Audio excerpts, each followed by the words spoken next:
आज हम किसी वेद देव कथा या कार्तिक जैसे माह की पवित्रता के बारे में बात नहीं करेंगे, और ना ही ये करेंगे कि किसको भक्ति कैसे करनी चाहिए और क्या कर्मकांड और ये सब बातें आज नहीं। हम सामाजिक सरोकार से जुड़े जो हमारे दायित्व हैं, सामाजिक सरोकार से जुड़कर हम ईश्वरीय जो हमारी प्रार्थना है, पूजा है, अर्चना है, आराधना है, बंदगी है, उस पर बात करेंगे। वो कैसी होनी चाहिए। ये हम और आप सब जानते हैं कि आज एक घोर बाजारवाद से हम गुजर रहे हैं। भव्य मंदिरों का निर्माण हो रहा है, पहले भी होता था, लेकिन पहले हमें ये भी देखना होगा कि मंदिर जो थे वो कब हमारे भारत में शुरुआत हुई मंदिरों की। ये एक इतिहास है, करेंगे बात, इस पर भी करेंगे बात, लेकिन अब फिलहाल जो हो रहा है हम उस पर बात करना चाहेंगे। मैंने आज से 10-12 वर्ष पूर्व एक लेख लिखा था, भक्त, भगदड़ और भगवान। मंदिर विशाल होते जा रहे हैं, भव्य होते जा रहे हैं, उतनी ही भक्तजनों की, श्रद्धालुओं की भीड़ बढ़ती जा रही है। मेरा सवाल इतना ही है कि ईश्वर का और इंसान का, मनुष्य और ईश्वर का रिश्ता तो एक सनातन रिश्ता है, बहुत पुराना रिश्ता है। और क्या हम भव्य मंदिरों में जाकर भीड़ का एक हिस्सा बनकर ईश्वर से कोई खास संबंध बनाते हैं? यह सवाल है, सामाजिक सरोकार का है, एक चिंतन का है और सामयिक है। इस पे होना चाहिए। हम भीड़ का हिस्सा बनते हैं, असामाजिक तत्व मौके की ताड़ में होते हैं और वो कोई ना कोई अफवाह या कोई ना कोई ऐसे कृत को जन्म देते हैं कि भगदड़ मचती है, और भगदड़ में इनोसेंट कहें या निर्दोष व्यक्तियों की मौत होती है, उसमें विशेषकर महिलाएं और बच्चे होते हैं। अच्छा, ये तो रही एक बात। इसके साथ साथ बड़े मंदिरों में, जो स्थापित मंदिर हैं, उनमें वीआईपी दर्शन का भी एक चलन चल चुका है। मेरा मतलब आप बड़ा स्पष्ट रूप से, मैं भी उसका एक हिस्सा बन चुका हूँ। मैं किसी मंदिर को अब कोट नहीं करूँगा। राजस्थान में गया था मैं, तो मुझे उसका एक हिस्सा बनना पड़ा और पैसे देने पड़े वीआईपी, और लेकिन वीआईपी में भी उससे ज़्यादा रश था जो एक साधारण का रश। ये आज मंदिरों की स्थिति है। बहुत से धर्मस्थलों में, अन्य में होगी, हो सकता है वहाँ पर भी हो। और भगदड़ तो हर जगह मची है। आप किसी और किसी धर्म को भी झांक के देखोगे, हाल ही में करबला में भी हुआ, और ये कहीं पे भी देख लो, भगदड़ तो किसी भी जहाँ भीड़ हो सकती है, वो धर्मस्थलों पर भी हो सकती है, कहीं अन्य स्थानों पर भी हो जाती है।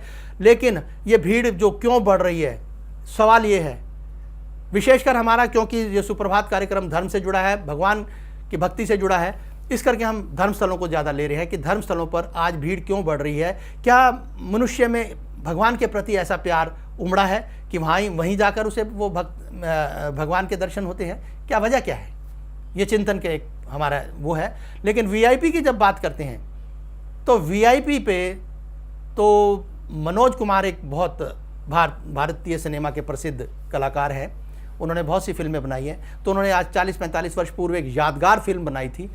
तो उन्होंने एक गीत लिखा था इसी फिल्म में। उन्होंने नहीं लिखा, गीत लिखा गया था और महेंद्र कपूर साहब का गाया हुआ है।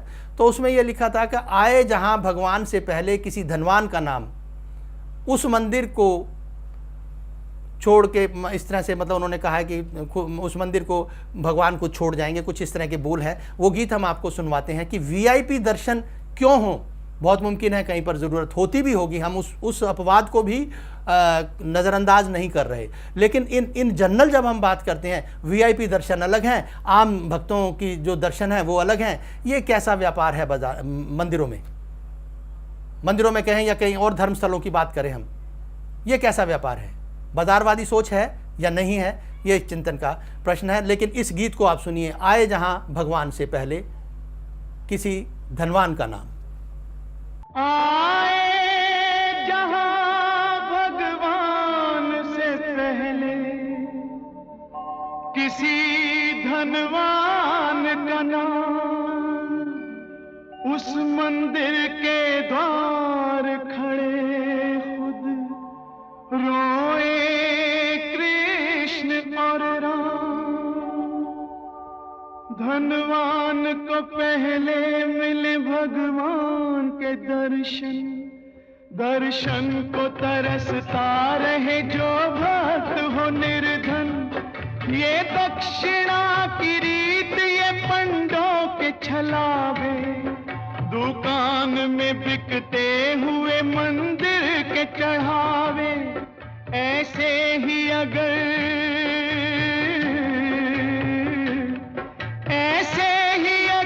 धर्म का व्यापार चलेगा, भगवान का दुनिया में कोई नाम न लेगा। ऐसी जगह पे जाके तू कुछ भी न पाएगा, भगवान ऐसा मंदिर खुद छोड़ जाएगा, छोड़ जाएगा, छोड़ जाएगा। भगवान राणा मंदिर में नहीं तो और कहाँ मिलेगा? वो खेत में मिलेगा, खलियान में मिलेगा, वो खेत में मिलेगा, खलियान में मिलेगा। भगवान तो है बंदे, भगवान तो है बंदे, इंसान में मिलेगा, वो खेत में मिलेगा, खलियान में मिलेगा।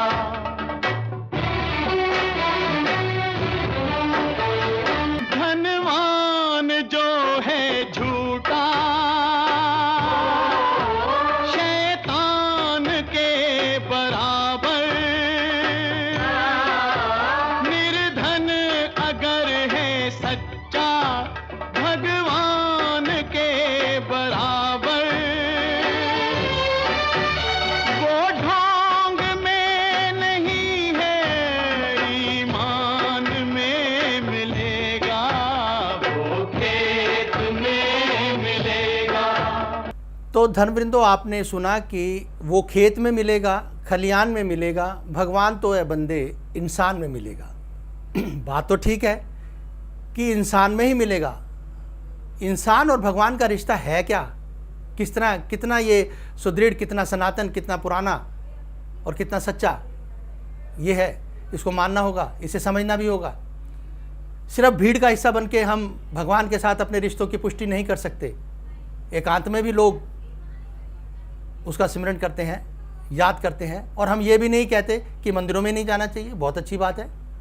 धर्मस्थल बने ही इसीलिए होते हैं कि जाओ, अपनी श्रद्धा का इजहार करो, अपना उसके बताइए कि भगवान से जो मांगना है मांग लो। लेकिन इन संबंधों में एक प्रगाढ़ता भी आती है और उसमें हक जताता है इंसान। अगर वो बात उसकी पूरी नहीं होती या वो किसी एक दुख भरी स्थिति में आके उसे याद करता है, तो वो अपनी इस हक की सारी हदें लांघ कर भी ये कह देता है, राम नहीं तो कर दूंगा सारे जग में तुझे बदनाम। सुनिए ये गीत। दुनिया में तेरा है बड़ा नाम, आज मुझे भी तुझसे पड़ गया काम। मेरी बिनती सुने तो जानू, मेरी बिनती सुने तो जानू, मानू तुझे मैं राम। राम नहीं तो कर दूंगा सारे जग में तुझे बदनाम। दुनिया में तेरा है बड़ा नाम, आज मुझे भी तुझसे पड़ गया काम। साथी जगत में बस एक अपना, साथी जगत में बस एक अपना, इस जीवन का आखिरी सपना। वो भी तोड़ के दाता ना ले, यूं मुंह मोड़ के दाता ना ले, सर पे तू ये इल्जाम। राम नहीं तो कर दूंगा सारे जग में तुझे बदनाम। दुनिया में तेरा है बड़ा नाम, आज मुझे भी तुझसे पड़ गया काम। जैसा कि हमने शुरुआत में कही कि आज हम किसी भी ऐसी बात को आपके साथ जो है हम नहीं बांट रहे जो हमारी पुरातन प्रथाएं या परिपाटियों से जुड़ी हों, किसी धर्म गाथाओं से जुड़ी हों, देव कथाओं से जुड़ी हों। ये सामाजिक सरोकार की एक बात है जो हम रूबरू होकर आपसे बात करते हैं। हमें मतलब इंसान का जो भगवान का रिश्ता है और इंसान को सुव्यवस्थित समाज में किस तरह से जो है वो रहना चाहिए, और किस तरह से हमें थोड़ा चिंतन करके ये भी सोचना है कि ये जो घटनाएं भक्त, भगदड़ और भगवान, जैसा मैंने एक लेख लिखा था उसमें मैंने बयान किया है कि किस तरह से ये जब अनहोनी जो घटनाएं हैं जो हमारे सामने हो जाती है भगदड़ के रूप में, हम भीड़ का हिस्सा बन जाते हैं, विश्वास कर लेते हैं और सारी बातें वहीं पे शरारती तत्व, असामाजिक तत्व अपना काम करते हैं और एक दुखद सी स्थिति पैदा हो जाती है। इन घटनाओं को हम किस तरह से रोक सकते हैं? सिक्योरिटी वाले अपना काम करते हैं। आज तो सीसी कैमरे भी बहुत सी जगह पे लगे हुए, कम हुई भी हैं, ऐसी बात भी नहीं है, उस पर अंकुश लग भी रहा है धीरे धीरे। बावजूद इसके हम ये करते हैं, इसके लिए हमें चिंतन करना होगा। हमारे जो, मैं फिर एक बात को दोहराना चाहूँगा, परमात्मा और जो इंसान का रिश्ता है ये बहुत सनातन है और जुड़ा हुआ है। हो ही नहीं सकता कि हम उससे जुदा हो जाएं। वो लोग जो मानते हैं वो भी, और जो नहीं मानते हैं उनके लिए भी ये संदेश है। थीस्ट एथिस्ट दोनों के सामने ये चुनौती है। वो एथिस्ट हैं जो नहीं मानते भगवान को, थीस्ट हैं मानते हैं। तो मानो या ना मानो, वो सृष्टि का रचयिता, वो उसका नियंता पूरे ब्रह्मांड का, वो तो उसका अस्तित्व है सो है। उसको कोई समझ पाया या नहीं पाया, जो समझ सकेगा नहीं समझ सकेगा, ये अलग बात है। बावजूद इसके हम एक और गीत के माध्यम से, एक और अभिव्यक्ति के माध्यम से, जब इंसान दुखों में घिरता है, उसकी विपरीत परिस्थितियों का वो जब सामना कर रहा होता है, कोई उसे नजर नहीं आता अपने इर्द गिर्द,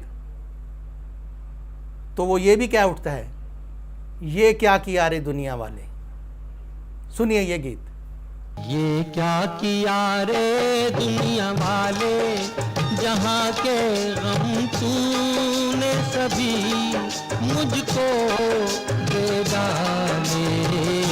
ये क्या किया रे दुनिया वाले, जहाँ के गम तूने सभी मुझको दे डाले।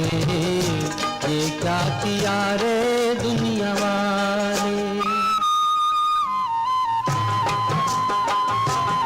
ओ रे बेदर्दी ओ हर जाई, देख ली मैंने तेरी खुदाई। ओ रे बेदर्दी ओ हर जाई, देख ली मैंने तेरी खुदाई। पहले ही मेरा दिल घायल था और भी उस पर चोट लगाई। तूने रुला के मुझे, दर दर फिरा के मुझे, कब के ये अरमान निकाले। ये क्या किया रे दुनिया वाले, जहाँ के गम तूने सभी मुझको दे डाले। ये क्या किया रे दुनिया वाले।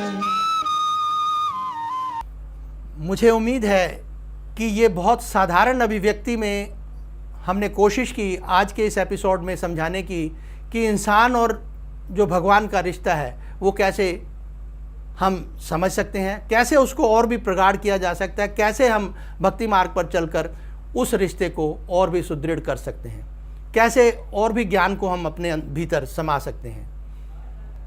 इसमें समझने की ज़रूरत इतनी ही है कि अगर हम भीड़ में कहीं खड़े भी हैं तो कितने सचेत हैं, हम ईश्वर को किस तरह से जानें। ईश्वर के साथ जो प्रेम है हमारा, जो भक्ति है, वो भीड़ में खड़े हों या ना हों, किसी मंदिर में जाएं या ना जाएं, किसी धर्मस्थल पर जाएं या ना जाएं, हम किस तरह से इबादत करते हैं, किस तरह से पूजा अर्चना करते हैं, मेरा बहुत व्यक्तिगत मामला है। मैं इसको एकांत में भी बैठकर समझ सकता हूँ, एकांत में भी उसको याद कर सकता हूँ और करना चाहिए मेरे। और भीड़ में भी कोई परहेज़ नहीं है, लेकिन वहाँ जो डर है, वो कौन लोग हैं जो व्याप्त कर रहे हैं डर, वो कौन लोग हैं जो बाजारवाद को व्याप्त कर रहे हैं, वो कौन लोग हैं जो वीआईपी दर्शन को बढ़ावा दे रहे हैं। ऐसे कुछ प्रश्न हैं, आगे शायद इस पर फिर कभी चर्चा होगी। लेकिन आज के सुप्रभात में सिर्फ इतना ही। आपने ये गीत सुने और इन गीतों के माध्यम से थोड़ा चिंतन हम समझते हैं कि करना ही चाहिए और करना होगा, ताकि हम किसी अप्रिय घटना को घटने से समाज से रोक सकें, उस पर अंकुश लगा सकें और सहयोग कर सकें उन लोगों का जो सिक्योरिटी प्रबंधन और जो धर्मस्थलों के प्रबंधन में जुटे हैं, हम उनका सहयोग दे सकें। नमस्कार।